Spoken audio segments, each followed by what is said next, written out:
Kwa kifupi tupo kwenye maandalizi kuelekea mashindano ya Shimsemita na bonanza la leo limelenga zaidi kuweza kuviangalia vikosi vyetu.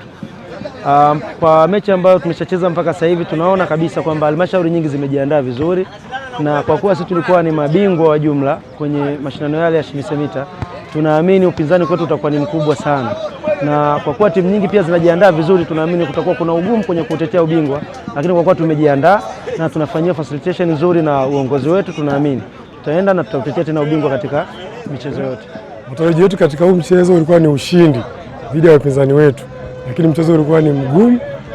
Walijipanga na sisi tulijipanga, lakini mwisho wa siku matokeo yalikuwa ni sare ya bao 1-1. Kama mechi ilivyoonekana, timu zote zilijipanga, lakini hamna mshindi wa 1-1. Kwa hapa tunasubiri mchezo unaofuata dhidi ya Gairo.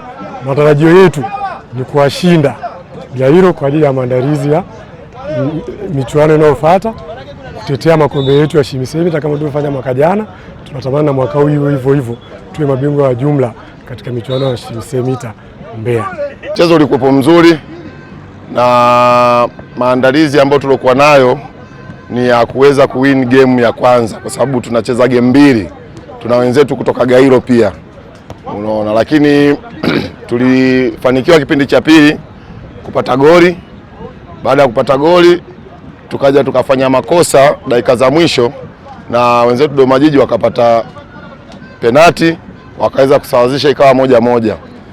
Kiufundi kwa kilichokuwa tunajipanga nacho kama timu na maandalizi ambayo tunayo kuelekea mashindano ya Shimsemita ya 2026 ambayo yanafanyikia Mbeya, timu inazidi kuimarika. Nilikuwa najaribu kuangalia maeneo yote ya kimsingi, maeneo ya kiukabaji, maeneo yanayoandaa mashambulizi mpaka maeneo ambayo tunakwenda kushambulia. Ni namna gani timu inaweza ikatoka nyuma ikaenda ikashambulia, inaweza ikarudi pale tukafanya transition ya kukaba pili adui anapokuja kushambulia.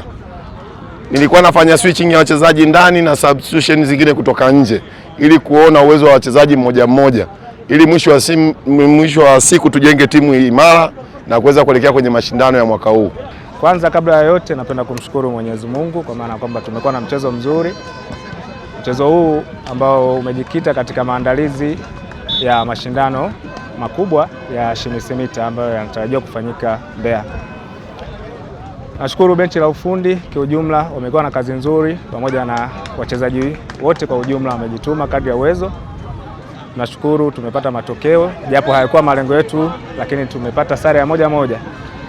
Hivyo naamini kwa makosa na mafanikio ambayo tumeyapata kupitia benchi la ufundi tutajirekebisha na kufanya mengi mazuri zaidi.